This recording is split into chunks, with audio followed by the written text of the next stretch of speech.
Okay, we've already talked about the problems of using these texts historically. If you remember early in the semester, we talked about Galatians 1 and 2 and Acts, and we tried to compare exactly when did Paul go where with regard to Jerusalem, Damascus, Antioch, and we saw that it's very, very difficult to harmonize Galatians 1 and 2 with the account of Acts and Paul's movements around Jerusalem. We've also got a lot of other situations where this would be very difficult. I mentioned the difference between Matthew and Luke as far as the birth narratives. According to, just to try to figure out how this would work, if you took the birth narratives of Matthew and Luke, it would be very, very difficult to find out historically what happened. So for example, if you just take Matthew, as I've said before, his family seems to simply be in Bethlehem. It doesn't say they're from Galilee. It doesn't say they're originally from Nazareth. They're just in Bethlehem. And they're in Bethlehem well before Jesus is born because the wise men in the east see the star, and it takes them enough time to travel from Persia. We're supposed to understand from the narrative because they're called Magi, and those are wise men from Persia, all the way to Jerusalem. They meet up with King Herod the Great. He gets his wise men to consult. They then find out they're supposed to go to Bethlehem. They journey to Bethlehem, and then they get there not long after Jesus is born. So according to Matthew, you don't have any time actually in the narrative of Matthew for the whole moving from Nazareth to Bethlehem narrative that you get in the Gospel of Luke. You just don't have time in Matthew. They're just there. And then the angel appears to Joseph in a dream and says, Herod's going to kill all the babies. So Joseph takes the family. They move to Egypt for a while. He gets another dream years later, how many years, who knows, but saying that Herod the Great is now dead. So they go back. They start to go back to Bethlehem because it says that's their home, right? They go back home. They're going to go to Bethlehem. Instead, they move to Galilee to avoid Herod's son, who is at the time, according to Matthew, ruling in Judea. That's the sort of narrative. You get to Luke, and it's very different. They're from Nazareth. That's sort of Mary's hometown is Nazareth. All the pregnancy of Jesus takes place with Mary in Nazareth. She even goes to Judea to visit her kinswoman Elizabeth, who's the mother of John the Baptist, according to the Gospel of Luke. And then she goes back to Nazareth, and then it's according to this census, the world census, that they go to Bethlehem. And it's why they're in Bethlehem in the stable, because you don't have a stable in Matthew. They're just maybe in a home, or according to a lot of traditions, there was a cave somewhere that Jesus was born in. But it's in Luke that you get the whole story about the Christmas story about the stable that Jesus is born in, because there's no room in the inn. They stay in that area for a month. We know that because it says that they first have Jesus circumcised on the 8th day from his birth, and then the time of purification takes place according to Leviticus, which is about a month long. They take Jesus to the presentation in the temple in Jerusalem, and it's after that, so a month or so after his birth, that they then move back home to Nazareth. Now, there's no way you can basically get these two narratives to fit together in any respectable historical way. Does that mean that nobody's ever tried to do it? No, of course, you've got all kinds of very, very smart fundamentalists who believe that the New Testament has to be accurate in every historical and scientific detail, or they believe then it can't be Scripture. And they will figure out some way to try to make sure that both these narratives can be fit together. But what I'm telling you is that no reputable historian will accept this, because you just have to fudge the stuff too much. You have to fudge the data. So what do we believe about the birth of Jesus? Most of us think we don't know anything about the birth of Jesus. All the Christmas stories are later tradition. Probably the one thing that most of us would say is that Jesus probably was from Nazareth. His family was simply from Nazareth because he's called Jesus of Nazareth. And the traditions that got him to Bethlehem for his birth are probably later pietistic traditions that Matthew and Luke later developed for different reasons, but to get Jesus born in Bethlehem for fulfillment of prophecy reasons. So if you take the birth of Jesus as in Luke and Matthew, it's from a historical point of view, it's impossible really to harmonize them without coming up with fantastic, unbelievable conjugations of Jesus moving back and forth to Egypt and the Holy Family and all this sort of thing.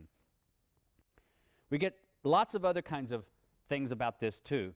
What are some obvious historical problems with a historical Jesus?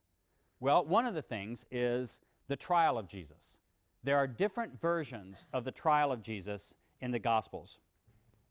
And unfortunately, basically, most scholars will say that we don't really know what happened to the trial of Jesus. We don't even know for sure whether there was any kind of official trial. It may have been that he was just arrested in the middle of the night. He was just then given permission to be crucified, and he was crucified the next day.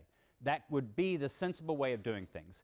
You didn't have to have, the Romans didn't need elaborate trials in order to crucify Jews who were rabble-rousers in the first century. They did it all the time. But if you look at some of the details of the trial, notice how they're very different.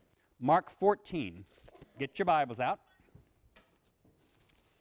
Today we are talking about the historical Jesus, but I'm not just going to tell you what I believe or what scholars believe about the historical Jesus. I'm going to try to show you why scholars come up with ideas that we have, how we get there. What is our method for arriving at historical Jesus discussions? So look at Mark 14, verse 53.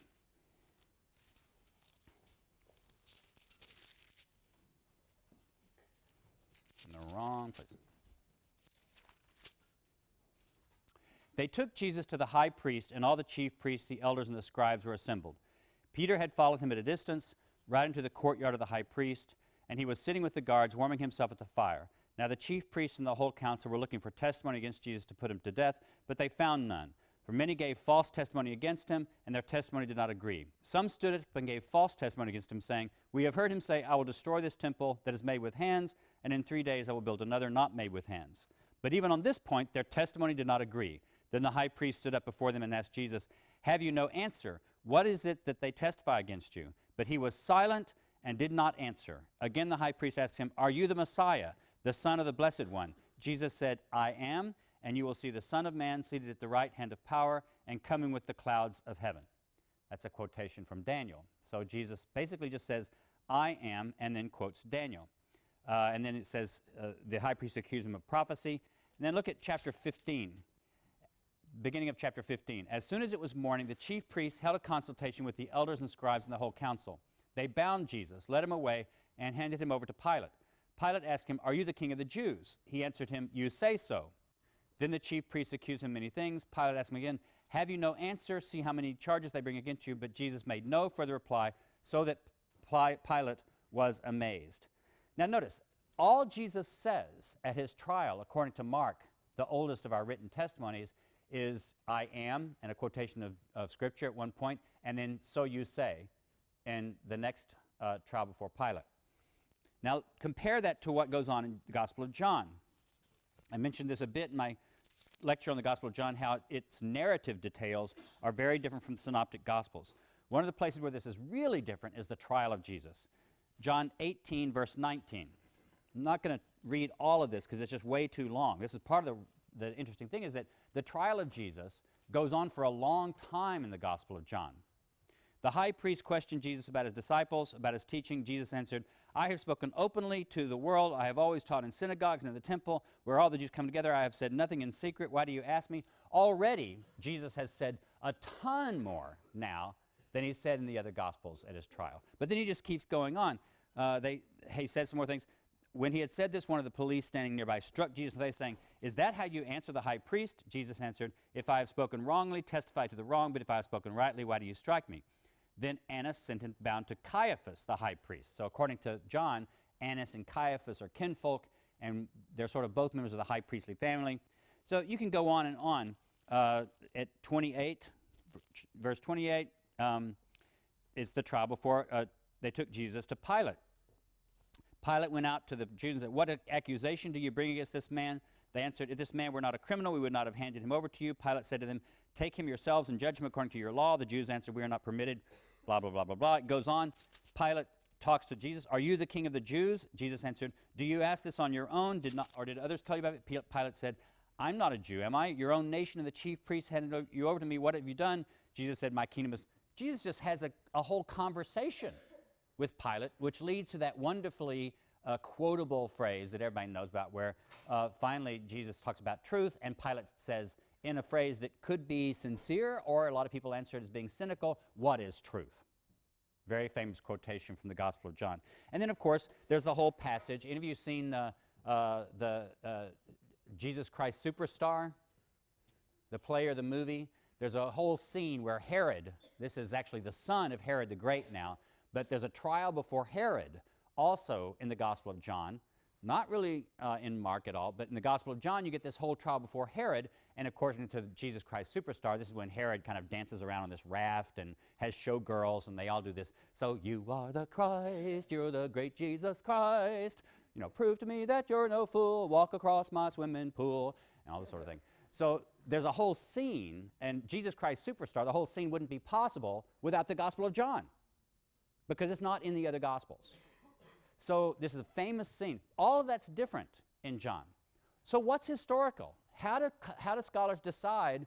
You have these very, very different. Was Jesus completely silent at his trial, as it seems to be in the Gospel of Mark? Did he not offer any reasons for what he did? Or did he have theological and philosophical discussions with Pilate about his message? What's historical? In that case, basically most historians are going to say none of it is. None of the trial stuff can we be confident would be historical. For one thing, we just have this very, very differences, but there's one very little interesting piece of evidence about this. According to all the Gospels, where were the disciples after Jesus was arrested? Anybody remember? They vamoosed. The Gospels say that the disciples ran away at the arrest of Jesus. So maybe, according to these traditions, maybe Peter was there sort of in a courtyard out removed from the trial. But none of the disciples of Jesus would have been allowed to be present at any trial, whether it was of his high priest or Pilate. They wouldn't have been allowed in. These were peasants from Galilee. They're fishermen. They don't go walking into Pilate's headquarters. So who would have been there to report these different trial things? There are no stenographers in the ancient world sitting down taking notes of these trials. There are no court records. There are no journalists. Nobody was there who later Christians had access to so that they could possibly have known what went on in the trial. So according to most historians, we just say all of this trial stuff was very much made up by later Christians. Why? Because they figured you had to have a trial if you're going to have Jesus condemned. And so they figured, well, what would have taken place? These gospel writers, or maybe they're using traditions that developed before them, they're using traditions that develop because people just say, well, what would have happened at Jesus' trial? What's likely to have happened? And then they make up that likeliness and they put that into the story. Now, so you've got a couple of different situations where we historians are very, very skeptical about some of the basic aspects of the Gospel's accounts as far as what they tell us about the historical Jesus. The birth narratives, we just throw up our hands. The trials before Pilate, no, probably none of it rises to the level of history. But this leads to a couple of different problems. The first one I'm going to talk about is, so what? And I'm saying this because once critical scholars start talking about the historical Jesus, we immediately start stepping into sand traps. On the one hand, we have good Christian people who are a bit afraid that if you start questioning the historical reliability of the Gospels, then you're going to undermine every aspect of Christian faith. If the birth narratives are not as they say they are in the Gospels, then how can you trust any of it to be true? And if none of it is true, how do you even know that Jesus actually even existed? Or even if he did exist, how do you know that he wasn't a liar or a magician or just a bum? How do you, and if that's true, why have faith? Why not just give up the whole thing? So on the one hand, you've got Christians who are very threatened by using typical historical tools on the Gospels and the very question of the historical Jesus. On the other hand, we have just as many people who are anti-Christian and who they want to grab onto this and say, aha, notice how reputable scholars like Dale Martin, Woolsey Professor of Religious Studies at Yale University, points out that not everything in the Gospels is reliably history. Well, that means it's all a bunch of bunk. and every Christian in the world is basing their faith on things that are known by scholars to be lies. Well, that's not exactly right either, is it? So but on both sides, you get some people who grab onto any sort of idea that historians would say these are discrepancies in the Gospels, or these are places where we don't have historical evidence to back us up, and they want to run with that precisely in order to impugn the faith of Christians. Now, so scholars have to be very careful. What we basically want to say, there was actually one or two scholars in the 19th century, reputable scholars. Bruno Bauer was one of them, a German scholar, who denied that Jesus ever existed. He just said it was all, even the person of Jesus was a myth created by the church. And you'll find every once in a while somebody on the, on the web or internet or something, or in some crazy blog saying that Jesus never existed. But reputable historical scholars all admit that Jesus of Nazareth existed. There was a guy back there, Jesus of Nazareth. There's just too much evidence that he existed, and it's just not controvertible when it comes to reliable historical evidence. But that's a big difference from saying, yes, we believe he existed, and there are some things we think we can say about him, to accepting all of the gospel materials as reliable. So scholars basically are caught in the middle of saying, we believe there was a Jesus of Nazareth. We believe we might even be able to say some things as historians about who he was, what he said, what he did, why he may have been executed, and that sort of thing. But that means we have to use critical historical tools to analyze these faith-based texts, these theological texts, what are indeed, in some cases, mythological texts. We read theological texts to try to figure out what we can say historically. And that leads to the other issue. I keep saying the historical Jesus, because a whole lot of people have the idea that once I give you the historical Jesus, then you've got the real Jesus. You've got Jesus as he really was, and therefore Jesus as he really is. Now the problem with that is that theologians, and I can put on my historical hat most of the time because I actually have a job as a historian. I don't really have a job as a theologian, so I kind of call myself sometimes an amateur theologian. But if I want to put on my amateur theologian hat, I can make a case for you why the historical Jesus is not a very good foundation for Christian faith. It's not reliable as a foundation of Christian faith. It's not sufficient as a foundation for Christian faith. The theological Jesus, the Jesus of Christian confession, is not the historical Jesus. The Jesus of theological confession is the Jesus that matches what the church has traditionally believed about Jesus. So, for example, a Jesus that matches the creeds, a Jesus that matches Christian confessions. So one of the most important things for Christian confession, for example, is would you lose your faith if you believe that Jesus wasn't born in Bethlehem but was rather born in Nazareth? Probably most Christians would probably say, well, no, that's not really that important. What's the most central thing for most Christians for Christian faith? Do you believe that somehow God was in Jesus Christ reconciling the world to himself, to quote the Apostle Paul? Or do you believe that Jesus Christ is divine? Do you believe that Jesus is God? Do you believe that Jesus is God incarnate, God in the flesh? That's a fundamental aspect of Christian faith for most Christians. But notice, that's not something that historians can pronounce about one way or another. There's no possible way that I, practicing history by the normal historiographical tools of history, could tell you whether God was in Jesus Christ. Is there? I mean, just think about it. How would I test that? How would I figure it out? What would count as a positive proof?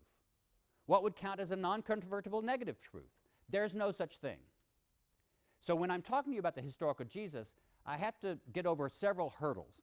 One of the hurdles is trying to show you that the historical Jesus is a construction made by historians practicing the typical trade of modern historians.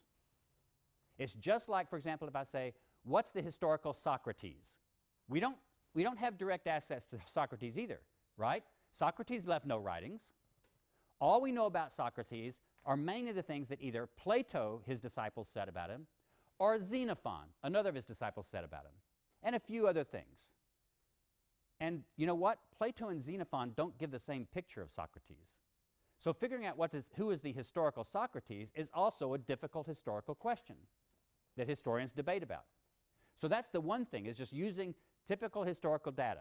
So for example, if I say, we're going to talk about George Washington, and we're going to talk about the George Washington of history, the George Washington that historians will come up with, That's a different George Washington than, say, let's talk about the George Washington of popular American piety. The George Washington of popular American piety threw $1 across the Potomac. No historian believes that George Washington threw $1 across the Potomac, at least not Mount Vernon. If you've been to Mount Vernon, you know that's a superhuman feat. Historians, in popular American piety, George Washington, as a little boy, chopped down the cherry tree, and when his father got onto him, he said, "I cannot tell a lie, Father, it is I." That's a George Washington. It's the George Washington of American popular tradition. And it's important to know about that, about George Washington. No historian believes that George Washington as a child actually chopped down the cherry tree and that happened. And mainly because we actually found the preacher who made up the story for a sermon. It made a good sermon point. Remember my motto? What's the motto of the class? De omnibus dubitandum, especially when you're listening to preachers or professors. So the historical Jesus is not the same thing as the theological Jesus. So that's one point to remember. This is another theoretical issue. And this is very confusing for some people when you first start thinking about it. We often use the word history in two different ways in common English. We often use the word history to refer simply to stuff in the past. So, for example, the Civil War is historical. That just means it happened in the past. That's one way of using the word history, but it's kind of a sloppy way. Because if I want to say the history of the Civil War, I'm not really talking in that case of the whole Civil War, right? A historical account of the Civil War is a narrative that will be constructed by a historian to represent a story about whatever happened in the past. But it can't replicate the past, right? In order to replicate the Civil War, you would have to actually have the full, 4 years? Wasn't it 4 years?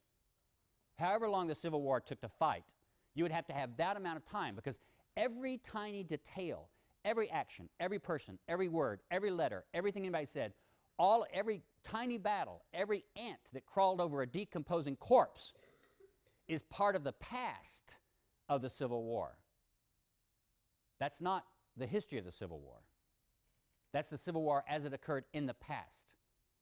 The history of the Civil War is an account of whatever happened in the past that a historian constructs and then tells you. So when we use the word history in that more professional sense, we're not talking about the past, we're talking about an account of the past. So often philosophers of history like to separate these two words out, and they'll use the word past for the event that occurred in the past. They'll use the word history for an account of the event that occurred in the past. Now notice what that means. Histories are accessible to us, right? You can go to the store and buy a history of the Civil War. You can buy a history of George Washington. And you can buy a history of Jesus Christ. Does the history of the Civil War that you buy in the store give you the Civil War? No. It gives you an account of the Civil War. The actual Civil War is radically inaccessible to you. It's inaccessible. You can't get it. Think about this. How would you actually recover the actual past of the Civil War?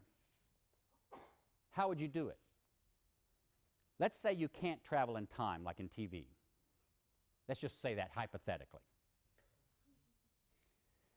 Does the Civil War exist somewhere in space where the light that it emitted from it is still flying off in the universe somewhere? And if you could, faster than the speed of light, fly out to that thing, you could actually experience the Civil War as it actually happened?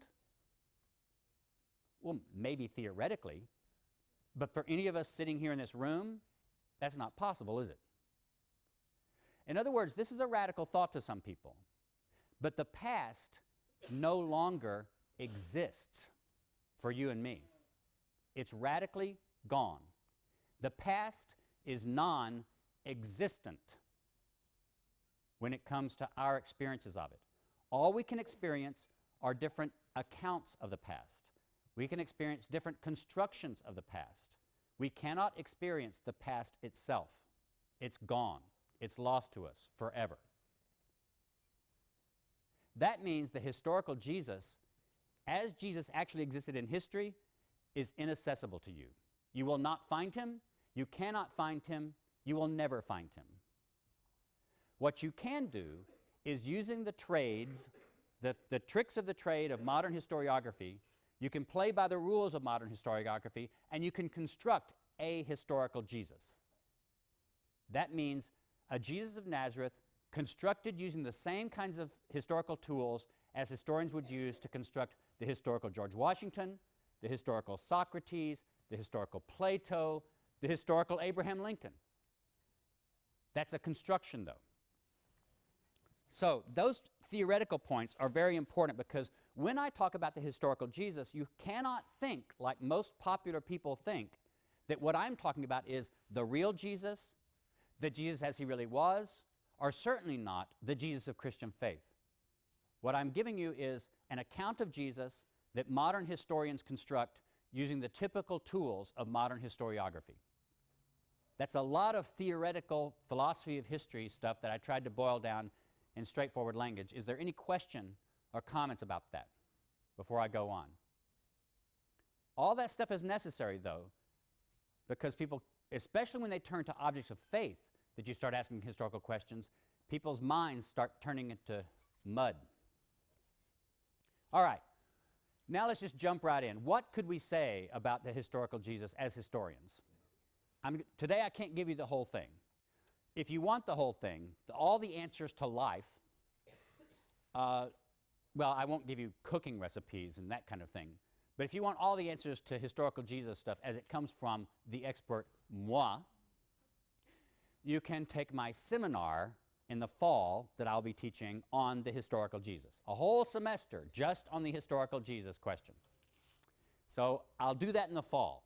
I'm going to give you in the next 20 minutes a little version of sort of the results. I'll show you some of the results that I would say about the historical Jesus, and I'd also say that Bart Ehrman, the author of your textbook, will agree with most of this in his chapter in your textbook. If you want more of that, Bart Ehrman has a book on the historical Jesus called, I think it's called Jesus of Nazareth or Apocalyptic Prophet of a New Millennium. It's also published by Oxford Press. It's several years old.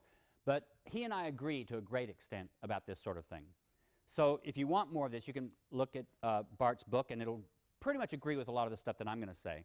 Or you can take my seminar next fall. So here are some things that I think we can agree about, most historians might agree about, the historical Jesus. And then I'll tell you how we got there. So we're going to talk about first some results and then some methodology. First, the sign on the cross. Does anybody remember what the sign on the cross when Jesus is crucified says? Pardon? Say it again. Jesus of Nazareth, King of the Jews. Anybody else? What did you say? Not here lies, but there's one verse that says, this is Jesus of Nazareth. And it's because the four different Gospels have slightly different wording. But they all have something version of Jesus of Nazareth, King of the Jews, which is, of course, why you sometimes see this abbreviated from the Latin, right? If you've seen it in churches.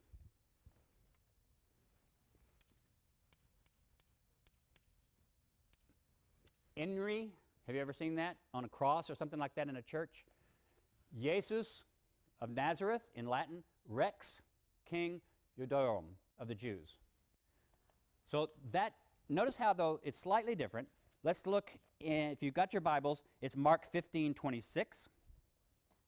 If you've got a parallel version, I'm going to be looking at Throckmorton because it has the synoptic parallels.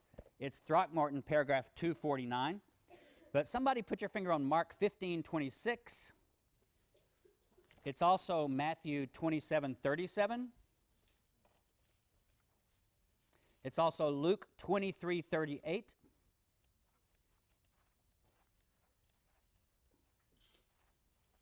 And it's also John 19:19. Now in Mark 15:26 it says, the inscription of the charge against him read, the King of the Jews. That's it. Then it goes on about this stuff.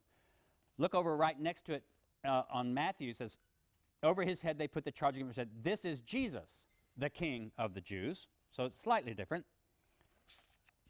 Luke 23,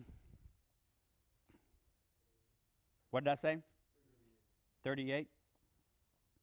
There it is, There was also an inscription over him, "This is the King of the Jews." And who has the John version? John 19:19. Did anybody put their finger on John 19:19? Jesus of Nazareth, King of the Jews. And doesn't it say in John that it was in different languages? Or am I forgetting? That's right, Hebrew, Latin, and Greek in the Gospel of John. So that's what we've got. One of the things that most scholars will say is, we think that's historical. And why do we think it's historical? Well, for one thing, it comes from at least two independent sources, right? What are the two independent sources that it comes from? It's in all four Gospels, but all four Gospels aren't independent sources, are they? Why? Because we believe that Matthew and Luke used Mark. So if Matthew and Luke copied it from Mark, that makes Mark one source. Did the author of John use the Gospel of Mark? Not according to the theory we're using in this class. Some people might say yes, some scholars might say yes, but in this class we're going on the theory that the Gospel of John probably didn't use Mark as one of his sources. So you've got the Gospel of John as one source for this. You've got the Gospel of Mark as another source for this. So you have two of what scholars are willing to treat as independent sources, which both have this nice little piece of data, this datum right there. Now the other thing is that it might be interesting for you to know, King of the Jews is not a Christological title that early Christians used about Jesus. Remember in the Gospels we've seen a lot of different titles for Jesus. He's the teacher, he's the Son of God, he's the Messiah, he's the Holy One of Israel we just saw. He has a lot of things, and these things are obviously things, early Christians called him Lord, they called him Son of God, but they didn't call him King of the Jews. It was one of the titles of Jesus that apparently the earliest followers of Jesus didn't latch onto. So we don't see it in the letters of Paul, and we don't see it elsewhere in the Gospels. So what scholars have said is, look, this thing, King of the Jews, doesn't look like a Christological confessional title that Christians made up and then put into the Gospel. It goes against the tendency of the Christian writers themselves, because it's not one of their titles. If it had said, "This is Jesus of Nazareth, the Lord of heaven and earth," then scholars would say, well, that sounds like a Christian confession. But saying Jesus of Nazareth, King of the Jews, doesn't sound like a Christian confession. So it goes against the tendency of the writers themselves, and we say, well, maybe then it's historical. Maybe it's a little glimpse of history sitting in there. So that's one thing. The sign on the cross, most scholars say that's historical. Now I'll talk about why that's important. It's a very small detail, but it could be very important. Yes, sir? The line King of the Jews, didn't that come mostly from the mocking terms during the trial? It could have, exactly. In other words, the question was, didn't this come from the mocking terms in the trial? That's exactly right. The Christians, if you notice, it's the people who are mocking Jesus who call him King of the Jews. And so why, this is not something that the Christian writers want to invent and then put in the story. Exactly, that supports that point. So that is a nice little detail. One other thing that scholars often say may well be historical. Jesus was baptized by John the Baptist. Now notice why would scholars say this is historical? Well, there's not complete agreement about how it happened. The Gospel of John doesn't exactly tell you about the baptism of Jesus by John, but it has Jesus and his disciples also baptized in the Jordan, and it has Jesus very much connected to John the Baptist in the beginning of its Gospel. The other Gospels do have Jesus baptized by John. But notice how the story goes along. All of the writers who have the Gospel of John, who have Jesus baptized by John the Baptist, they have Jesus come to John the Baptist, and they say, I want to be baptized. And John the Baptist says, oh no, I shouldn't baptize you. You're the big kahuna. You're bigger than I am. I'm not worthy to untie your sandals. So I should be baptized by you. I shouldn't be baptizing you. And Jesus says, no, it's okay, baptize me. And so he does it, and then you have the confession and the voice from heaven and that sort of thing. Notice what's going on here. The gospel writers are very concerned because they know that it could be interpreted that John baptizing Jesus makes John superior to Jesus. and makes Jesus a disciple of John. And they're not comfortable with that because, of course, they believe Jesus is the Messiah. And so he's therefore superior to John the Baptist. And John the Baptist was just a prophet or a precursor to Jesus. So the story is told to play down this baptism a bit and make Jesus come out as insisting on the baptism, wanting to do it for the right kinds of reasons, but not making Jesus a disciple of John. And also, this tradition about the baptism of Jesus is in different sources in different ways. So again, scholars say the baptism of John the Baptist in baptizing Jesus doesn't look like something early Christians would make up. In fact, you can even see that they try to tone down its implications. So it's not something they're likely to make up. It kind of goes against their tradition of raising Jesus up completely, and therefore it may be historical. Notice what we've got then. We've got two very small details that a lot of scholars would say probably are historical because they seem to be witnessed by more than one source, and they also seem to go against the theological tendency of the documents in which they're found. And they frame the gospel of Jesus. The baptism of Jesus, the beginning of his ministry, and the charge on the cross at the end of his ministry. And now I'm going to back up. Those two events, let's just say, I'm going to argue that those two are certain historical events in the life of Jesus. And then we'll fill in some of the other details later. But right now, let's talk about method. How did I get here? First method, first little rule, and this is something that a lot of people use when they do historical Jesus research. It took all the 20th century for people kind of to develop these rules and to spell them out in scholarship. But this is kind of where we are now. The first rule, multiple attestation.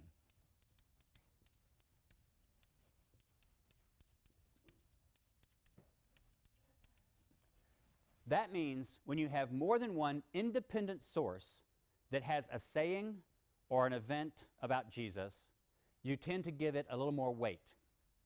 Now, of course, what are independent sources? If you have something in both Matthew and Luke, that doesn't count as two independent sources, right?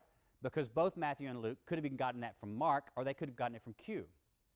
But if you have something in Mark and you have something in John, well, those are two independent sources. If you also have something in the Gospel of Thomas, then most of us scholars would say, well, some people say the Gospel of Thomas may have known the other Gospels, but most of us would say we're going to treat him as an independent source because he's not verbatim quoting the other Gospels most of the time. So if you have an event or a saying that occurs in Mark and John and Q, or in Thomas, those are three independent sources. What if it also occurs in Paul's letters? There's another independent source. As we'll see that there are some places where Paul gives us a little clue about something. And then obviously you can take Q as being one of those sources. So if something is in both Matthew and Luke, but it's not in Mark, then you can say it's in Q. And sometimes people would even say you have one form of a parable that seems to have occurred in Q, and you have a different form of that parable that seems to have occurred in Mark. And then you can say, okay, we have this one parable in two independent sources. One is Q and one is Mark. But that's kind of complicated because, of course, the very definition of what's in Q is something that's in both Matthew and Luke, but not in Mark, usually. But if something is in more than one source, it fits this criterion. Now remember, criteria is the plural, criterion is the singular, okay? Second,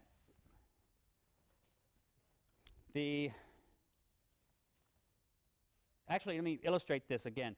One of the things that the sign of the cross is one of the things, because it goes, the divorce sayings is another situation. According to Mark 10 and Matthew 19, you have this saying, what God has joined together, let no man put asunder. And then you have a few other sayings. Clearly, Jesus, in this passage, is teaching no divorce for his disciples. No divorce at all, period, none.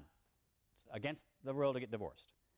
But then Matthew 5:32 has a parallel with Luke 16:18, which makes it look like a Q source, and that has this wording.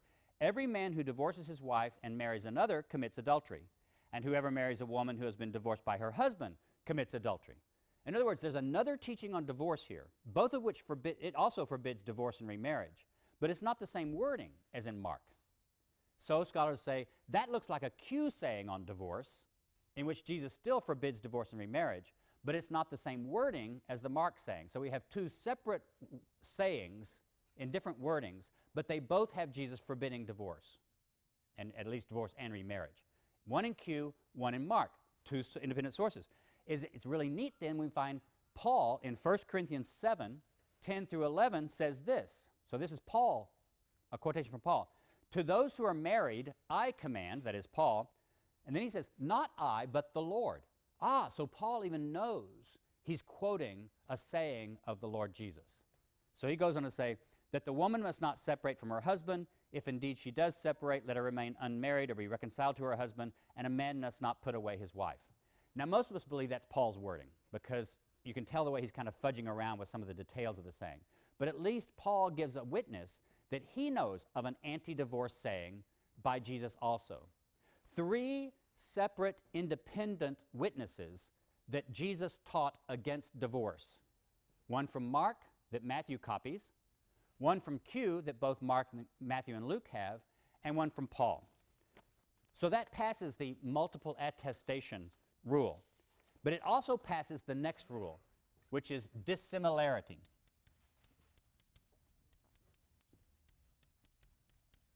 When you find something in a source, an early Christian source, that seems to go against the very inclinations of that source or of early Christianity, it's more likely to be historical.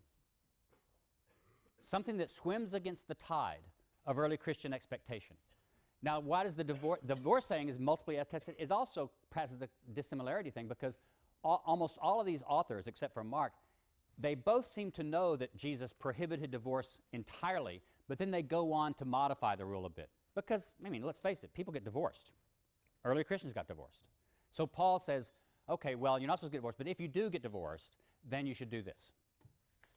So the very writers who pass on an anti-divorce saying also fudge the saying just a bit, which shows that the saying is more radical than their own ethics are. In other words, the anti-divorce saying is dissimilar to the very practices of these early Christians. It's more radical than they are themselves practicing. And that's a clue that the saying itself goes back to the historical Jesus, according to this method. So dissimilarity is any kind of thing that doesn't fit early Christian tendencies. The sign on the cross, I already talked about that. It wasn't a confession of Jesus. The baptism of John, it's not something they likely would have invented.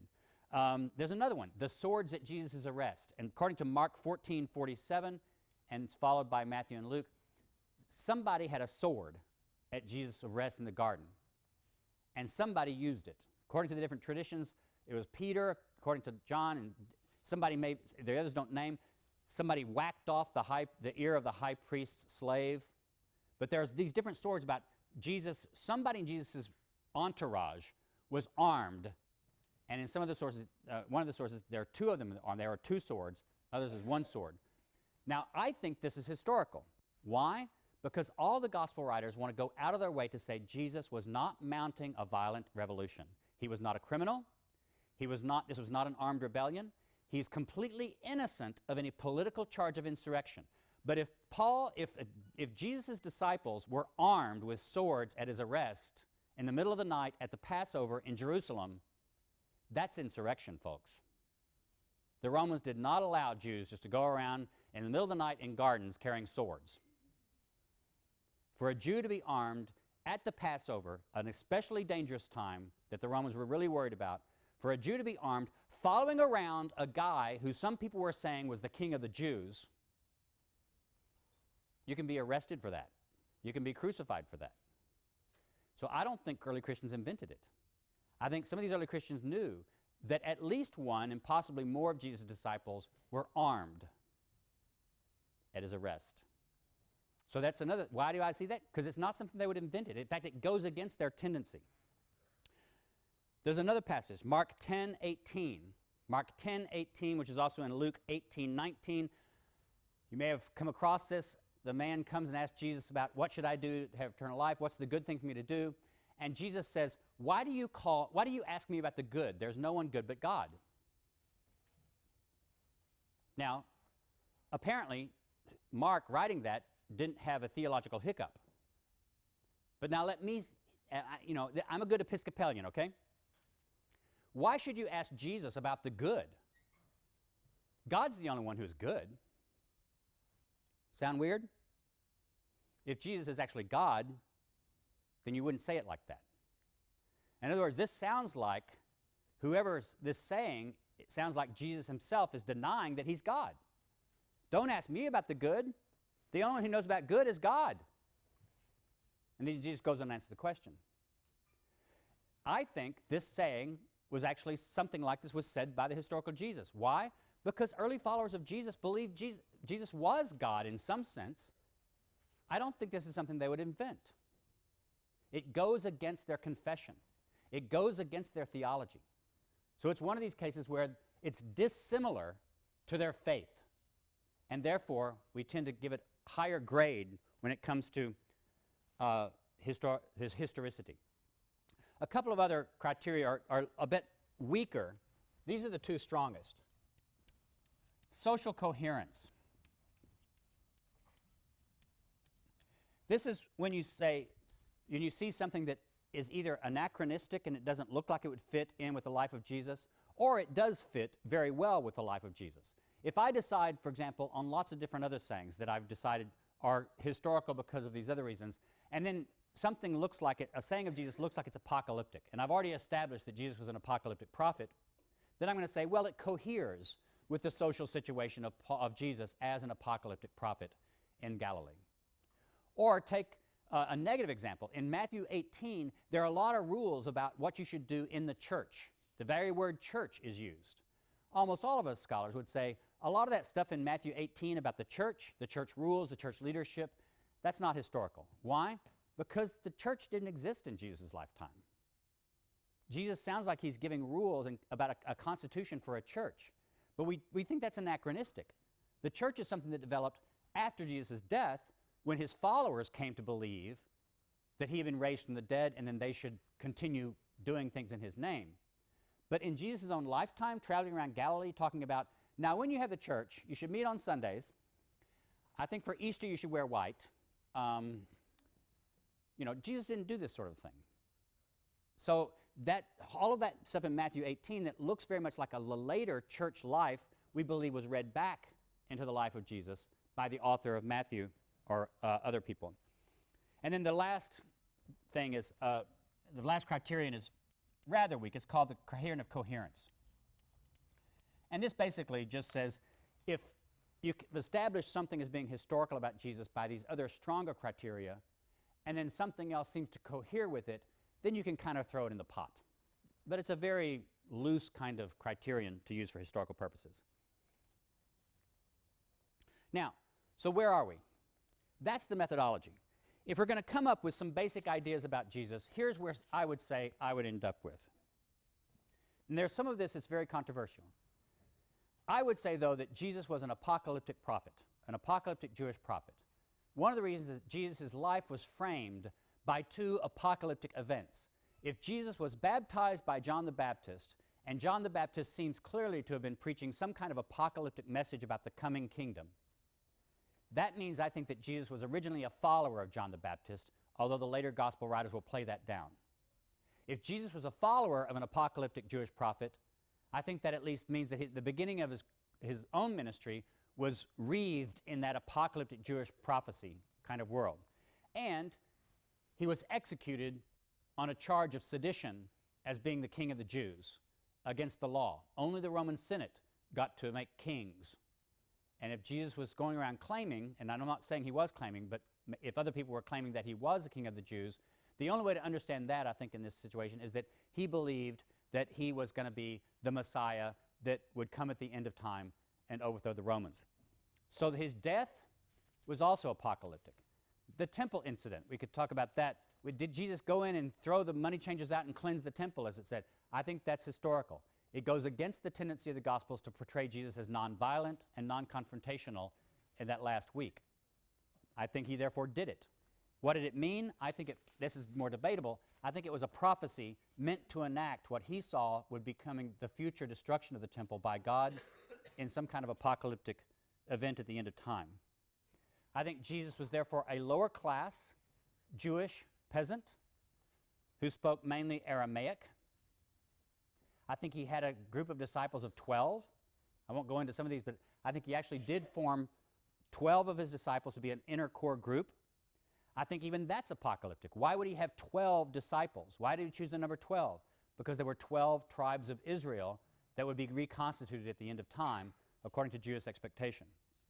I think there are also women that were part of his inner circle, and this is because women later in early Christianity were marginalized from leadership positions, but there's all kinds of evidence, from the resurrection narratives to the presence of Mary Magdalene to other women, that they were part of his inner circle of disciples. I think that he never taught the end of the Jewish law, but I think he did teach what was something of a liberalizing version of the Jewish law. In other words, that the ethical treatment of your fellow human beings counted as more important than actual details of observing the Jewish law, such as keeping kosher, washing your hands, keeping the Sabbath. Did Jesus think he was the Messiah? I think this is a really big problem. I don't know. There seem to be places where he makes no open claim to messiahship in his ministry, except in the Gospel of John, remember. So the Gospel of John, actually, we tend to treat that as less historically reliable in these things because it looks very much more Christian theological confession. But in the Synoptic Gospels, Jesus doesn't make open claims to being Messiah. On the other hand, he was executed for being king of the Jews. So the Romans at least thought he was claiming to be the Messiah, or they thought that other people were claiming that about him. But what he thought himself is very difficult.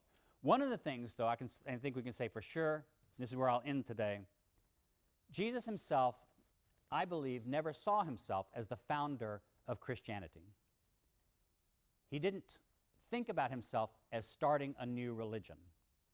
I believe he saw himself as preparing the people of Israel to make them ready for the apocalyptic inbreaking of God that was to happen at the end of time, or at the end of our time, and the setting up of a new time of the kingdom of God, the kingdom of Israel, that would incorporate the whole world.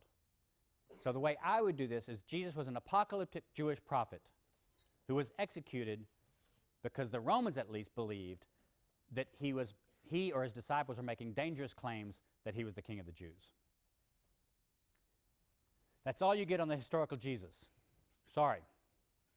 Next time we start on Paul. See you next time.